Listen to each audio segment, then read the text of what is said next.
લઈ શકે તમે કલ્પના કરો ઈ જો ગૌરવ લેતા હોય તો આપણે કેમ ન લઈ શકીએ સાહેબ? કેવડા કેટલી કથા એનામાં, હું તો કહું કથા બેહવી જોઈએ પ્રોગ્રામમાં, ન પૂરી થાય વાતો. અમે તો પ્રોગ્રામમાં રોજ રોજ થોડા થોડા યાદ તો કર્યા જ કરીએ છીએ, પણ મારે એક એમાં પછી તમે કેની વાત કરવી કે એવા એવા મહાપુરુષો. પણ આ એક વાત મને બહુ ગમે છે, હમણાં સોમનાથ દાદાના સાનિધ્યમાં પણ મેં આ વાત કરી અને અહીંયા કરું. છેલ્લી આ વાત સાંભળજો. બલિદાન કોને કહેવાય? આ વાત ખાતર સાંભળજો, બલિદાન ખાતર સાંભળજો, મને નહીં પણ શું આપણી ધરોહર છે એટલે સાંભળજો આ વાત. હાંજનું ટાણું દાદા સોમનાથના આરતીના નગારા વાગી રહ્યા છે. ધીરા ધીરા રડીબીબાંગ ધૂમ રડીબીબાંગ ધૂમ રડીબીબાંગ ધૂમ રડીબીબાંગ ધૂમ. એક બાજુ વિષ્ણુનો હારો, લક્ષ્મીનો તાત, ચંદ્રનો બાપ, 14 રત્નનો અધિષ્ઠા દરિયો છે. ઘોઘો ઘોઘો ઘોઘો ઘોઘો કરતો દરિયાના પાણી છે સોમનાથના મંદિરના પેટાળમાં લાગે છે, થપાટું મારે છે. હાંજને ટાણે સોમનાથની આરતી શરૂ થઈ અને એક બાઈ આવી, જુવાન બાઈ, આંગળીએ 7 વર્ષનો દીકરો, અને સોમનાથને પગે લાગી બાઈ. દાદા સોમનાથને પગે લાગી, દીકરાને પગે લગાડ્યો, આરતી લીધી. બાઈ પાછી વળી પણ ઉપડતા પગે વળ્યો. દીકરાને કીધું બેટા જટ ચાલ, જટ હાલ જટ હાલ, અંધારું થઈ જાય, આપણે ઘરે જવું છે. અંધારું થઈ જાય, પગ ઉપાડ જટ. ના માં, ઘરે નથી જવું. કેમ નથી જવું? બસ ઘરે થોડું જવાય. અરે લે, ઘરે નો જવાય તો ક્યાં જવાય? કે મારે મારા બાપુ પાસે જવું, બાપ પાસે જવું. હે કે બાપ પાસે? કે શું બોલ માં, ઘરે જઈને કહીશ બધું, અહીંયા એવા વાત ન કરાય.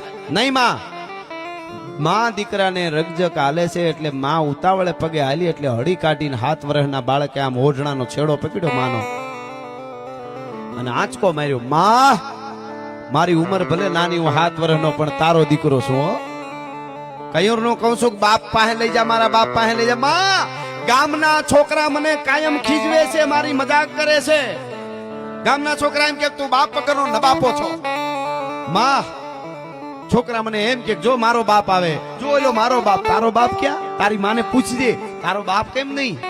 અને તઈ માં, હું તારી પાસે આવું ને, છોકરા જેમ આવે બોલે તારો બાપ, તારી માને પૂછજે કોણ છે, કેમ કેતી નથી? તેદી માં, હું તારી પાસે આવીને કહું, માં મને બધાયનો બાપ તો મારે ન હોય, બાપ મને મારા બાપ પાસે લઈ જાય. તઈ માં તું એમ કેતી તારો બાપ સોમનાથમાં બેઠો છે, સોમનાથ જઈશ ને ત્યારે તને લઈ જઈશ. આજ સોમનાથ આવ્યા તો માં તું પગે લાગીને પાછી વળીને કે ઘરે જાઉં, મને મારા બાપ પાસે લઈ જા. મારે ઓલા છોકરાઓને જવાબ દેવો છે ગામના કે બેટા જો મંદિરમાં બેઠો હોય તારો બાપ. બસ નહીં માં, એ મંદિરમાં બેઠો હોય તો આખી દુનિયાનો બાપ છે સોમનાથ દાદો. હું મારા બાપની વાત કરું એમ કે હા તો સાંભળી લે. આમ બાઈ બાવડું ચાલ્યો, 7 વર્ષના બાળકનું હળી કાઢ્યો. સોમનાથ મંદિરના પટાંગણમાં એક પાળ્યો, પાળિયાની આગળ આવી પલોઠી વાળીને બાઈ બેહી ગઈ, પાસે દીકરાને બેહાર્યો, એક દીવો કર્યો, 2 આહુડા પાડ્યા અને પછી કીધું કે બેટા, જેટલા બાળકો તને કાંઈ એમ કહે છે ને તું બાપ વગરનો છો ને તારો બાપ કોણ છે, હું તને કહું છું તું એને કહી દેજે તારો બાપ કોણ છે. સાંભળી લે. એ પાળિયા પાસે બેઠી બાઈ બાળકને વાત કરે છે. આ વાત સાંભળજો. શું કહે છે કે બેટા કોણ છે તારો બાપ? સાંભળી લે. બેટા, આજથી 8 વર્ષ પહેલાની વાત છે, જાજો સમય નથી થયો બેટા. એક તરવરિયો યુવાન 20-22 વર્ષનો, ઘોડા ખેલવે, ગેડી દડાની રમત રમવાનો શોખીન, શિકારનો શોખીન, બાગડતા ઘોડી ઉપર સવાર થઈ નીકળે તે હારાહારીને જોવામાં પાંખડીઓ પડી જાય એવો એક તરવરિયો યુવાન પોતાને હેડીના મિત્રોની સાથે ગેડી દડે રમી પાછો વળ્યો, ઘરે આવ્યો. ભાભીબા સાહેબને એમ કીધું, ભાભીમાં જટ ખાવાનું દ્યો, જમવા આપો જટ. એમ ભાભીમાં દેતા હતા તો મીંડો બોલવા. ભાભીમાં ખબર પડે કે નહીં, હું બેસું એની પહેલા થાળી પડી જવી જોઈએ. મને ભૂખ લાગી, હું રમીને આવું છું, મને જલ્દી આપવું જોઈએ, જટ આપવું જોઈએ. કે પણ આપું છું દેવરજી, લ્યો. નહીં ભાભીમાં, બીજી વાર આવું ન થવું જોઈએ. બહુ બોલવા મીડ્યો ને હવે ભાભી સાહેબ જવાબ આપે, સાંભળજો. ઓહો હો, આટલી બધી ઉતાવળ? મારો દેવર આજ તો રોટલા ખાઈને સીધો સોમનાથની સખાતે જવાનો લાગે છે. હે કે મારો દેવર આજ તો સોમનાથની સખાતે જવાનો લાગે, સીધો રોટલા ખાઈ. એટલે આમ થાળી કોળીઓ લેવા જતો તો આમ ઉભી ગયો.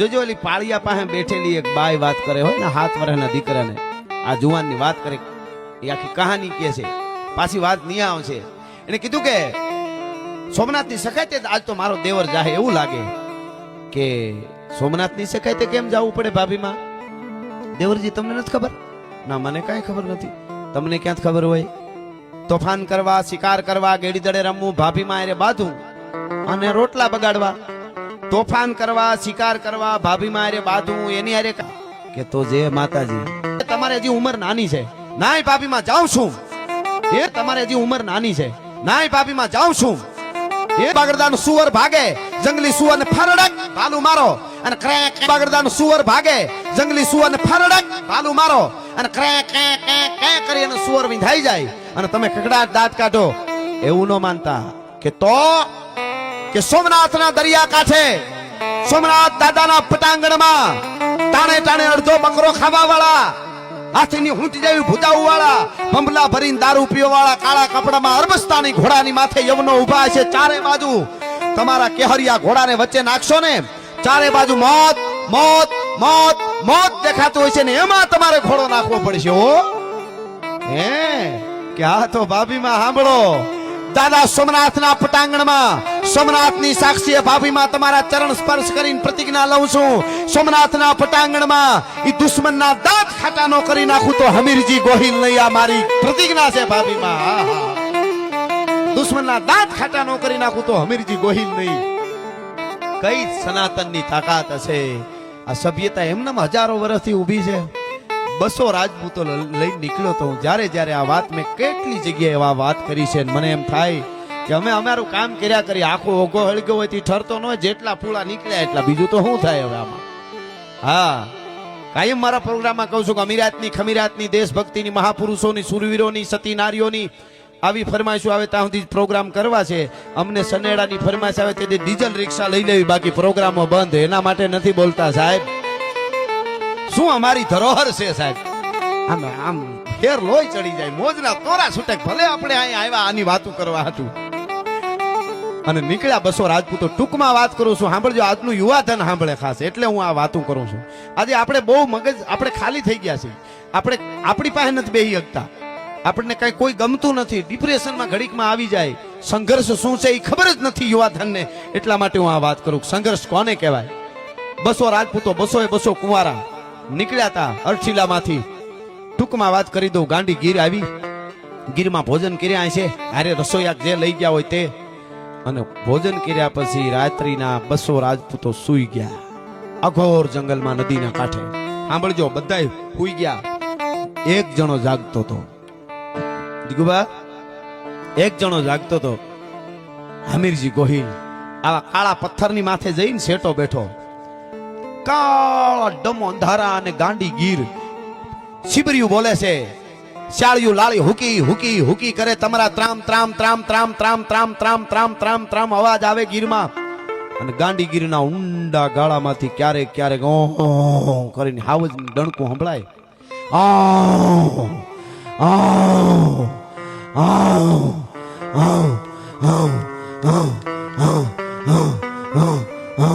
આવી ક્યારેક ક્યારેક લાલભાઈ ડણકું સંભળાય શાંત વાતાવરણ બેઠો બેઠો હમીરજી ગોહિલ વિચાર કરે 2 દી પછી સોમનાથ ને મસ્તક ચડાવીને યુદ્ધમાં ઉતરીશ સાંભળજો આવે ટાણે